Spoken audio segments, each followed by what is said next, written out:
Hi friends, welcome to Chintu channel. இப்போ நம்ம prawn gravy பார்க்க போறோம். ஃபர்ஸ்ட் ஒரு pan வச்சிட்டு அதுல கொஞ்சம் எண்ணெய் ஊத்தி பட்டை, லவங்கம், ஏலக்காய் சேர்த்து அதுக்கு அப்புறமேல் சின்ன வெங்காயம், தக்காளி ஃபர்ஸ்ட் வெங்காயம் போட்டு நல்லா வதக்கிக்கலாம்.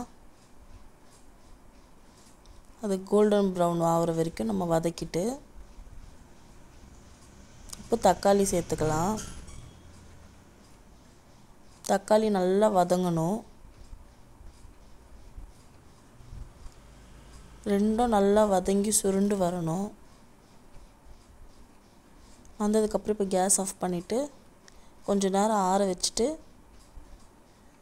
ஒரு மிக்ஸி ஜாருக்கு நம்ம மாத்திக்கின்னு அதை அரைச்சி எடுத்துக்கலாம். இந்த மாதிரி பேஸ்டா.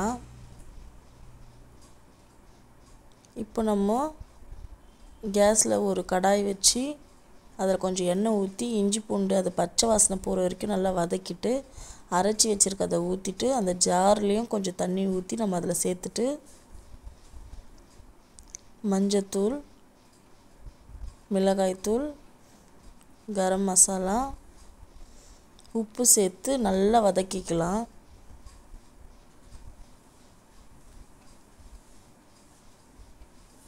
இப்போது அது தண்ணி சுண்டுனதுக்கப்புறம் எறா சேர்த்து நல்லா வதக்கி எறால இருக்கிற தண்ணி வெளியே வர வரைக்கும் வதக்கணும். கொஞ்சம் கருவேப்பிலை சேர்த்து வதக்குனதுக்கப்புறம் கொஞ்சம் தண்ணி சேர்த்து அதை கொஞ்சம் நல்லா கொதிக்க விடலாம்.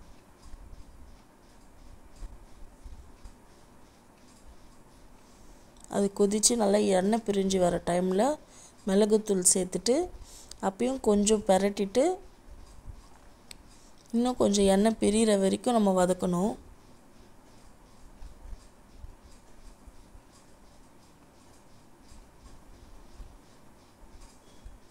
இப்போ கொத்தமல்லி தூவி ஒரு 2 கிண்டிட்டு நம்ம ஆஃப் பண்ணிடலாம். சூடான Chettinad style prawn gravy ready. Video பிடிச்சிருந்தால் லைக் பண்ணுங்கள், ஷேர் பண்ணுங்கள், சப்ஸ்கிரைப் பண்ணுங்கள். தேங்க்யூ.